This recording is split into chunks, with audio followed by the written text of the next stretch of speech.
Alrighty, everybody. Oh, oops, that was my bad. We'll just take that clip out. Okay, go. Go. Alrighty, everybody. Fine, it's not good. There's not a lot of bloopers shown on the end, aren't we?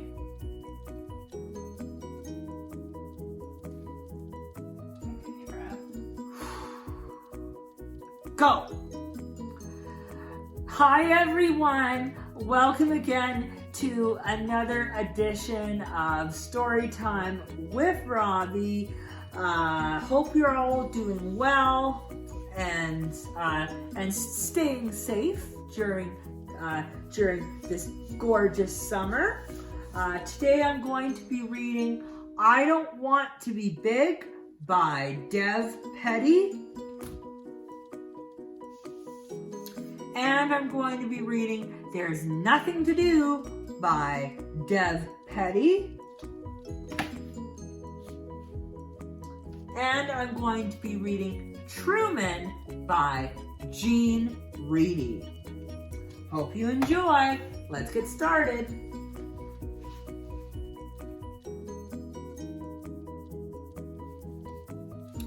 Alrighty, everybody. The first story I'm going to read today is I Don't Want to Be Big by Dev Petty. Here we go.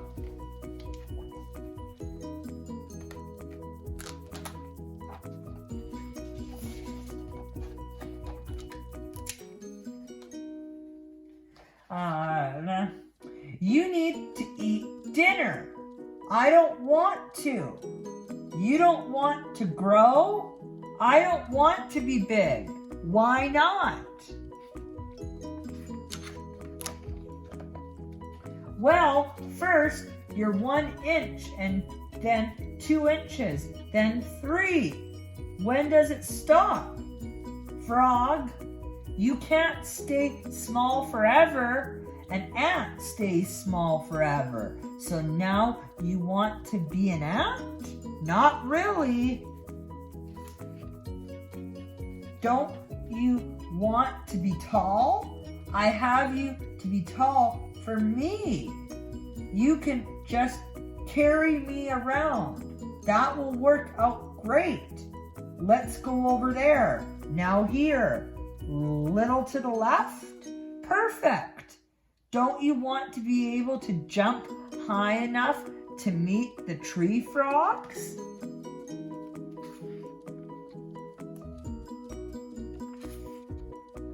I think I'm okay not meeting the tree frogs. What if there's something you want to reach? I have big friends. What's so bad about being big anyway?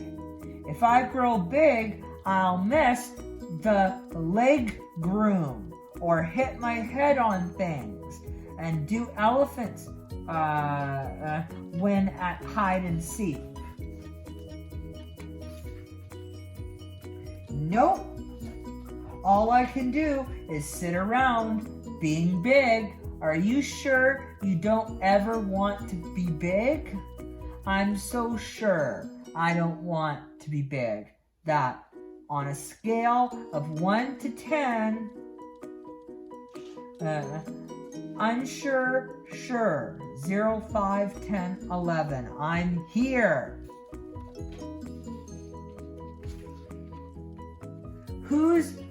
What's the trouble? I don't want to be big. Well, Frog, things just have a way of growing, and there are good things about growing too.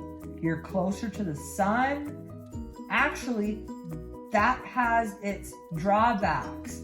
You get to wear huge shoes. I'm a pig.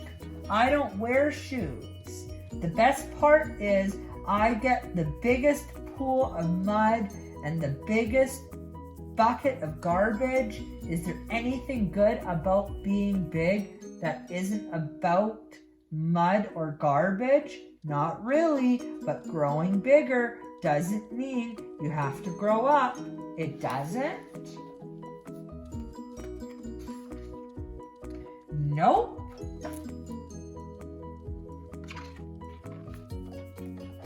I've been thinking you have. I think it will be okay to be big. So you'll eat your dinner? Sure. But I'm never taking a bath. The end.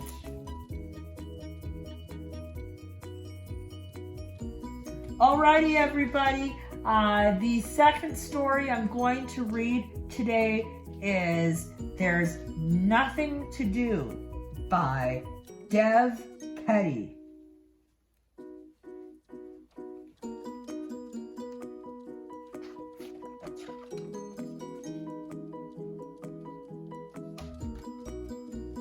I don't know what to do today. You can't think of anything? I can think of lots of things. But I don't want to do any of them. Want to go for a swim? Too wet. Play with what? What's Pig doing? Probably something boring. Then clean your room. I just did. I'll go see if my friends have any better ideas. Rabbit, what should we do today? Hop around in circles and then stare off into space like this? This is even less fun than it looks. Cat, there's just nothing to do. Well then, you should look between your toes for a while. If you know a better way to clean between your toes, I'd like to hear about it. Ooh! Owl, I don't know what to do. Do you have any ideas? Sure. First, find a nice spot and sleep until it's dark and wake up, and that's it. Who wants to spend the whole day sleeping? I do. Good night. Pig, I can't find anything to do. Have you tried sniffing around in the dirt? What would I do? Why would I do that? If you have to ask, I can't explain it to you. Pig's fantastic list of things to do when he doesn't know what to do. I know. Let's take a look at my trusty list.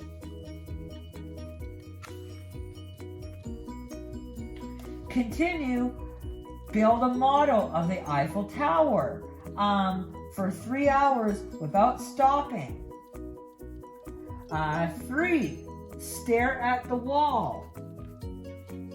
Try to think about squirrels or their fluffy tails.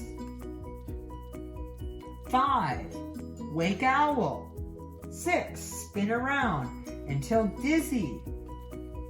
Pig, I'm sure this list qualifies as fantastic. What's the matter? The day is almost over and I didn't do anything. Why do you have to do anything? Just be. Watch clouds go by. Think about stuff. Then put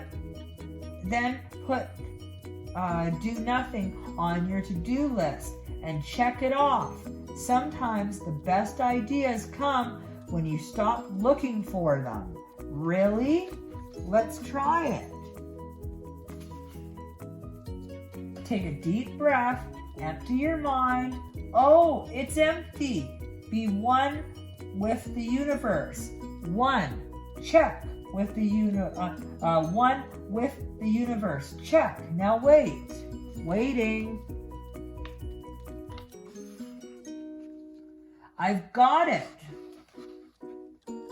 I have a great idea. Wonderful. Glad I could help.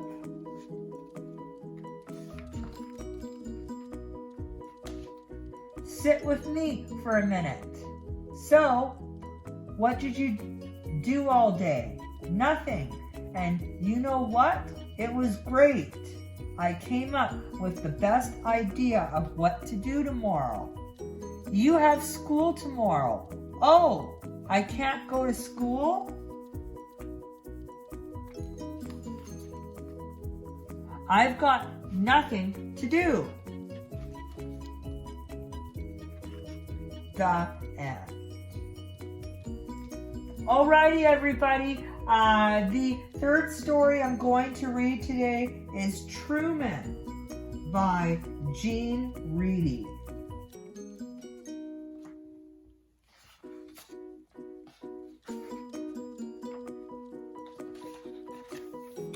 Truman was small, the size of a donut, a small donut and every bit as sweet. He lived with his Sarah high above, honking taxis and growling trash trucks and shrieking cars, and the number 11 bus which traveled south.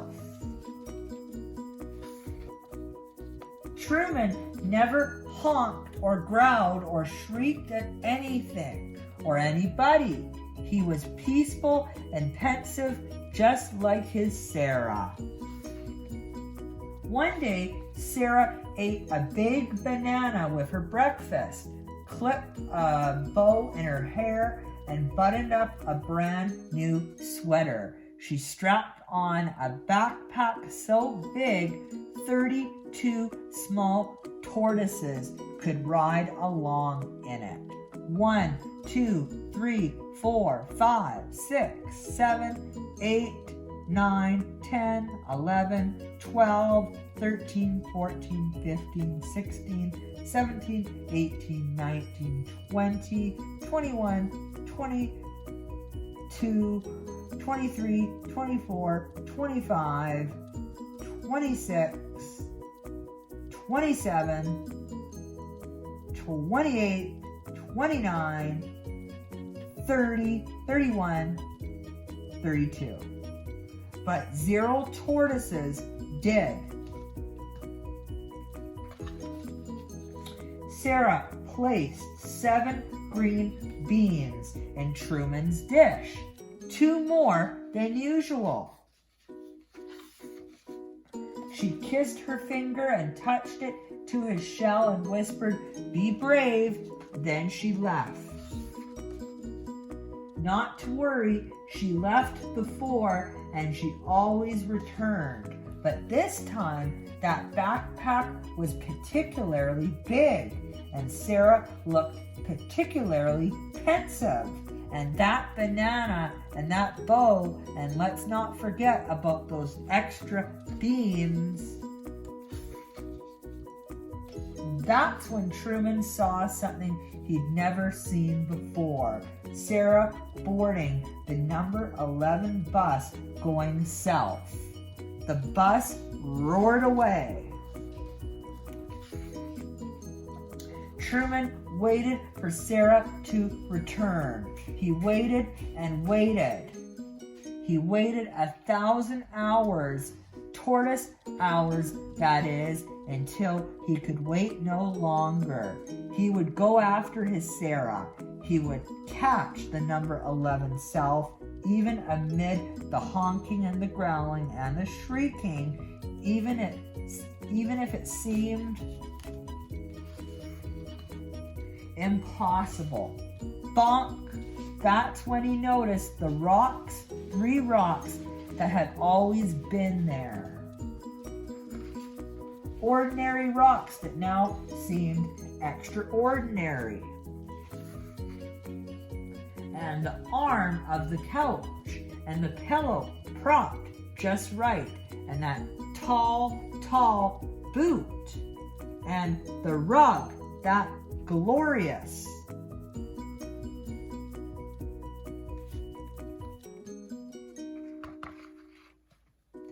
endless. Without Sarah, their home seemed vast and uncharted and unsettling.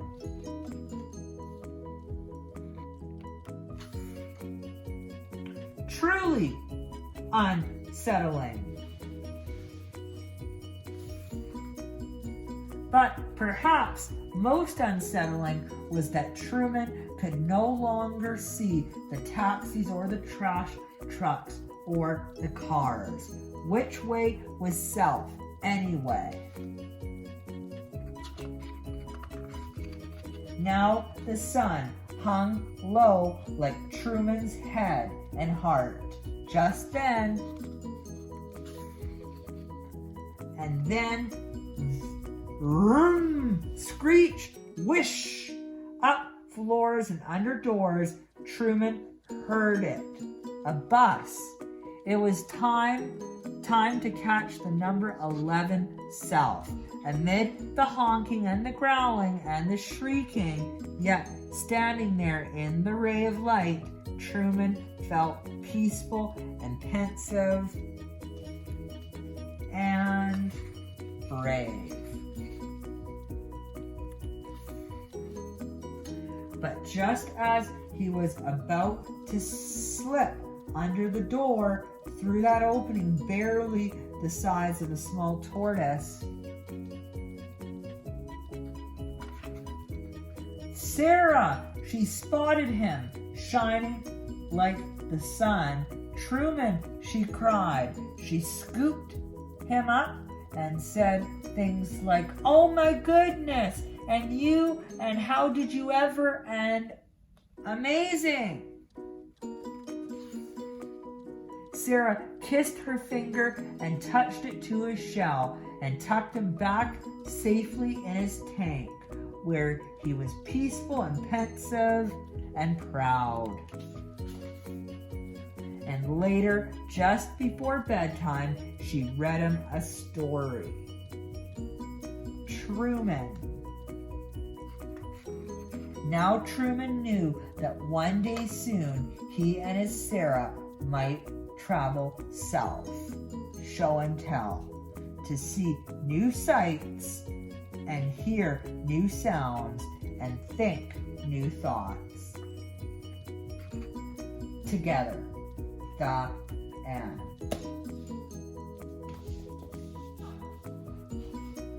Alrighty, everybody. Really hope you enjoyed the books today. Thank you again so much for watching and for joining me. Remember, please comment on the video as always and let me know what you think of the books. I always like to hear your feedback, and let me know what your favorite book was that I read today. Have an awesome rest of your day, and I will see you here on the next edition of Story Time with Robbie. I will see you later. Bye.